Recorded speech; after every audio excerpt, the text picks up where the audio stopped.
And we have it wrapped up here from Notre Dame Stadium. Number 16, Texas A&M comes away with the win against the Notre Dame Fighting Irish, 41-40. Travis, what a game it was. Yeah, that was a wild one. I mean, it kind of harkened back to probably the 7 overtime LSU A&M game at Kyle Field for just that kind of like level of intensity coming down to the wire at the end of the game. But more importantly for the A&M, it's their first road ranked win since 2014, ironically the same year that this series was put on the books against Notre Dame. And it's the first time that they've won a ranked matchup against a non-conference team since 1979, when they beat Penn State that year. So they were able to kind of exercise some demons in that right. They were on the winning track. For Notre Dame, which I know we don't really need to talk about that much, but this was really like maybe their last ranked opportunity this season. So that's going to kind of put their trajectory going down a little bit. But for A&M, I mean, their whole everything, their stock is rising right now heading into that open week next week. Absolutely. And I mean, they got the revenge from last year too, from opening week. So I mean, I'm sure that for Mike Elko and the crew, they should be very, very happy and pleased with the results of tonight. But speaking of results of tonight, where do we even start? Do we start even with Le'Veon Moss? Do we start with the tight ends, Nate Borkature? Or do we start with Scooby Williams? Everybody played a role tonight. Yeah, I think we have to start with that final play. A&M faced with fourth and a goal on the Notre Dame 11. It was do or die in that situation. They had just had 2 false start penalties that backed them up. Penalties were a problem today. They had 9 for over 60 yards, 9 for, over 80 yards, I believe, that they gave Notre Dame, and they always seemed to come at the wrong times. There was a Des Ricks personal foul that sparked another Notre Dame drive early in the game, several holding penalties that stalled out A&M's offensive drives, and then in the final drive there, they got 2 back-to-back false start penalties to back them up to have a 4th and 11. They were inside the 5. Marcel Reed, Notre Dame called a timeout right before that play that gave Marcel Reed and the Aggies an opportunity to go over, change the formation, keep the same play, but kind of change the formation, the look of it, and it was Marcel Reed playing jackpot with Nate Borkature, the tight end, right there in the end zone for the win. He had to go up and get a one-on-one jump ball catch. It's only his 2nd career touchdown. He said he didn't even see the ball until it was just moments from his hands because it was right in the lights. Somehow he was able to make the contested catch. A&M gets the 6 points, and then the most important point of it all was Randy Bond's point after kick on Notre Dame's last touchdown right before that for them to take the lead. They muffed the snap and didn't get that extra point. That's what opened the game up for that 1-point A&M lead. Now, one thing that you did touch on is Nate Borkature, and don't forget, we've talked about Casey, we've talked about Mario Craver, but don't forget Nate Borkature. He is a transfer coming to Texas A&M too. Yeah, great story. He was a walk-on at Nebraska, was able to earn that scholarship, got in the transfer portal, and then he's here at A&M. And, we talked a lot through the offseason about how many good tight ends A&M has, whether it's Theo Mellon-Olstrom, Borkature, Amari Nyblack, the youngster Micah Riley coming up. How are they going to get all the snaps that they want, the balls spread around that they want? And it kind of seemed like from the get-go that he might be a little bit more of the blocking tight end than maybe necessarily the pass catcher. But he went out there when the lights were the brightest. He made the big play. I kind of thought back to when we were talking to the players right after their one scrimmage of fall camp, and the conversation was how explosive this offense had been in that scrimmage.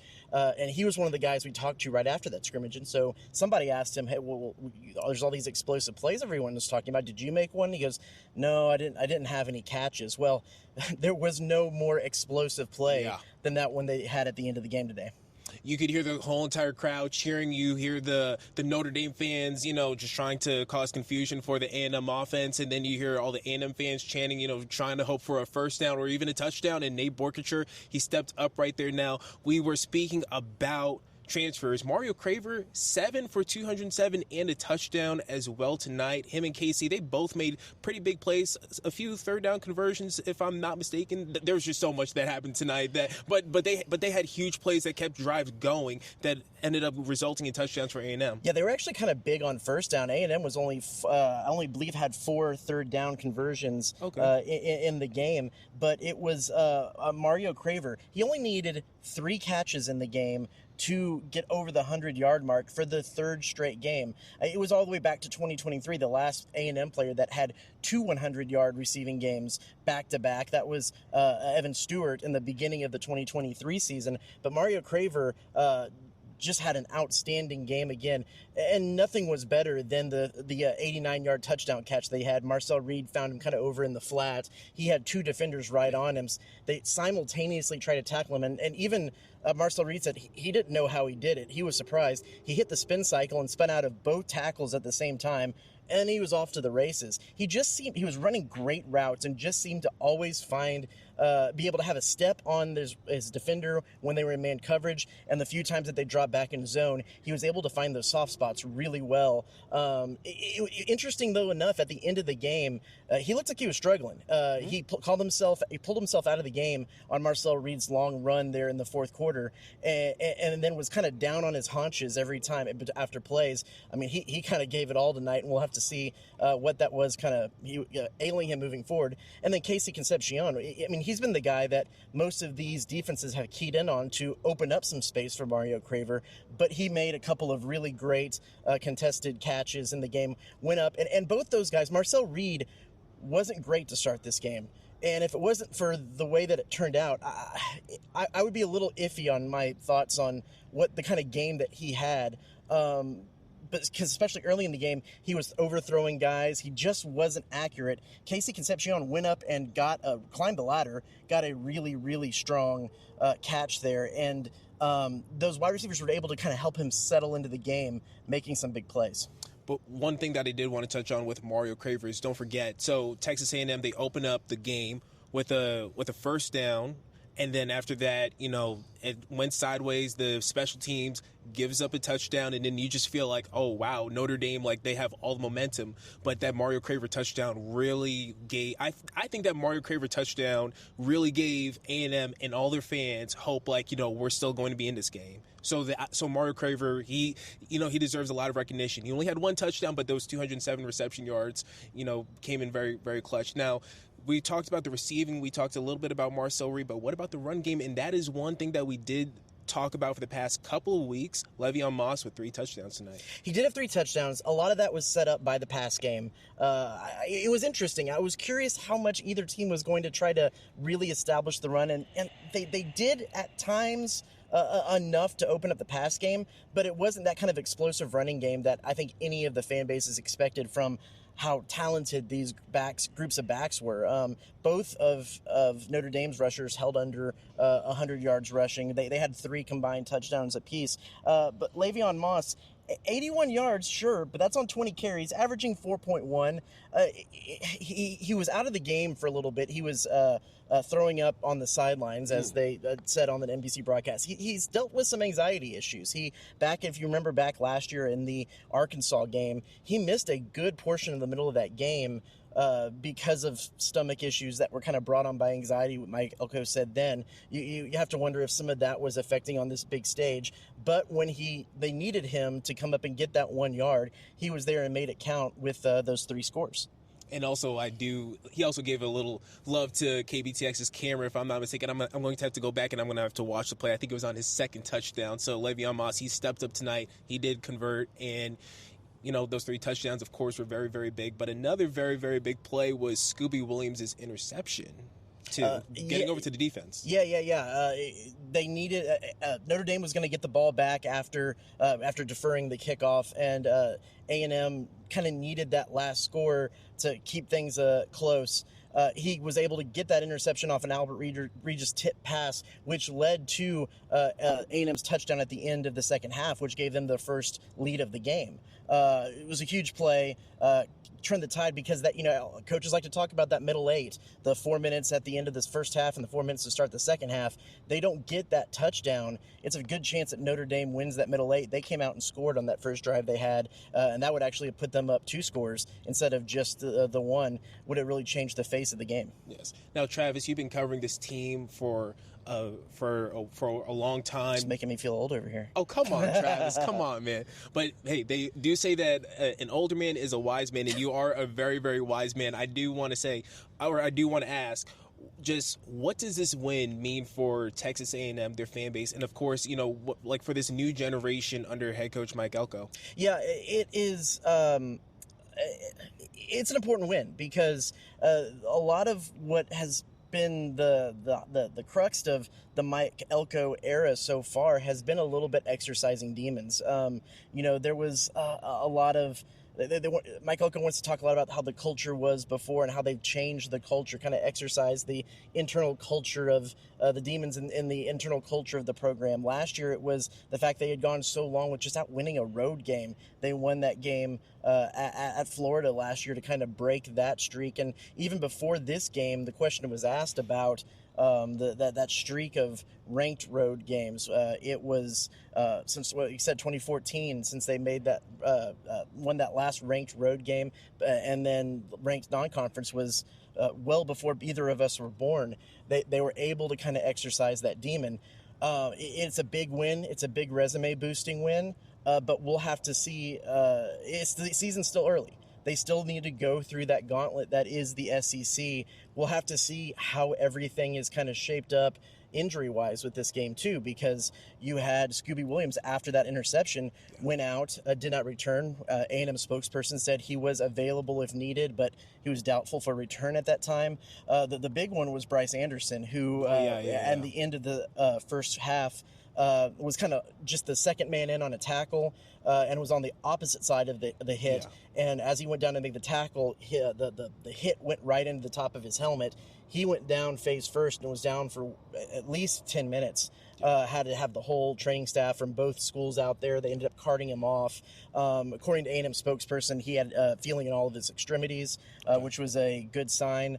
And they sent him to a local hospital, which was a precautionary measure. Mike Elko said they after the game that they think everything is all right, but they still have a few more tests to run to make sure it's okay. But it seems signs are pointed up there. That being said, a lot of bumps and bruises. They'll have the open week next week, but they won't necessarily have open weeks after all of these SEC games. We'll have to see how healthy they stay, but everything is the right foot forward moving forward in the season. Yes. Now, a couple of more things before we finish. Just to start off, just hoping all is best with Bryce Anderson. He's able to make a full recovery. That's number one. And also, Marcel Reed, he got banged up, but he still played as well too. So, that is very, very big heading into SEC. Just all in all, Travis, who was a standout player for you tonight? I think, the wide receivers were the main thing. I think it's important to talk a little bit about Marcel Reed, because the first thing that Mike Elko wanted to say, the thing that was on his mind when he got in the press conference, is that he says this puts a period on any of the conversations about if Marcel Reed is a thrower or not, if he's a good passer. I think there's a good point to that with how he performed in the second half. And how he was able to lead that drive down the field. He was able to do that, Mike Elko mentioned, against Auburn last year, against South Carolina, to get them in a position. They just weren't able to put that game away for him. I do think it is a little concerning with how he started the game. None of his passes were on. Even that 90 or the 89-yard touchdown pass to Mario Craver, the ball was behind him. Casey Concepcion had to go up to get a ball. There was one ball he underthrew a ball to Casey. Casey actually dropped that pass early in the game, and that could have been an easy touchdown. But the ball was underthrown. He had to come back to get it. I think there's going to be opportunities in the season where A&M can win games if he can be a little more accurate. He completed less than 50% of his passes and really struggled with the deep ball. Even the one that Casey Concepcion got in the first half, that set up one of those Le'Veon short touchdown runs, he had to come back and get the ball and make a contested catch on an underthrown ball. He's going to need to develop that deep ball a little bit more and be a little bit more accurate on balls, on passes that were over 20 yards. I believe, and I'll pull it up right here, I believe he was 5 for 12 on those balls, those deep balls. It's just, yes, he made the important throws. He made that perfect throw at the end of the play to where only Nate Barkacher could get it. But 5 for 13 on deep balls, if you're going to throw 15 passes over 15 yards, you got to hit on a little bit better clip of that, especially with how wide open a lot of those receivers are. This game could have actually been put away pretty early by A&M. If he connects on those, he made a big step. There's still more steps to make. Mm-hmm. One thing that I do want to get your assessment just very, very quickly on the defense, Travis, because Jeremiah Love and Jadarian Price, they did have a pretty solid game against Texas A&M too. So, like, any concern about the defense heading into SEC play? I think that I'll have to go back and kind of look at the game again a little bit to kind of get a better assessment of the defense. I think for the most part, the defense did a pretty good job against those two guys, the defensive front. There was some times they were able to get around on the edge a little bit. The thing that concerned me a little bit more that I want to go back and look on is there was a few seemingly busted coverages for deep passing explosive plays that just weren't there in the first two games. It was a little bit more reminiscent of some of the stuff that happened last year. Now, I don't think it's a huge concern. It certainly wasn't to the extent or to the detriment that it was last year. But it was just a little bit, the passing defense had a few more cracks in it than they had earlier in the season. Now, of course, naturally, this is a top 10 team. Then the UTSA, Utah State were absolutely not top 10 teams. So there's going to be a little bit more, they're going to get their plays. But I want to see when they get into SEC play if they can fix a few of those explosive plays, because that's the way that teams can get back into games, can beat A&M this year, is if that defensive secondary has some trouble in zone coverage. And let's end off the night right here. Just Travis, what is the excitement? Can you just describe the excitement as SEC play is on the horizon? I think for this A&M team, probably the most exciting thing is the fact that they have an open week before SEC play starts, because there's going to be a lot of guys that need to heal up, and it does give them 2 weeks to game plan for an Auburn team that put it to Baylor a few weeks ago. And Baylor has a great offense, and it was a shootout in that game. So I think for a team that I think a lot of people were questioning, it's probably going to be a little bit more of a concerning game than we would have thought earlier in this season. Jackson Arnold actually has kind of stepped up and showed himself to be a little bit of a quarterback. I'm saying this all now right after the game. We haven't checked any scores or anything today. I think Auburn won, so we'll put a pin in that just in case anything happened today. But as of coming into today's game, Jackson Arnold has been good. I think that this team proved with this win today that they are ready for SEC play. They are ready to be the favorites in some of those games. It's just a matter, and as I've said it in my kind of preview column this year, it's a matter of they have the talent on the team. They've shown that they can beat some of the best teams in the nation. Now they just have to go out and do it to get over that 8-4 hurdle and get into the 9-win conversation, the SEC title game conversation, and maybe the playoff conversation. But again, it's early in the season. We'll see how they continue to develop as the season goes on. That'll be something that we're going to have to watch over the next couple of weeks. So, Travis, thank you so much. That'll wrap it up here from Notre Dame in South Bend, Indiana. Travis Brown, Jair Brooks-Davis.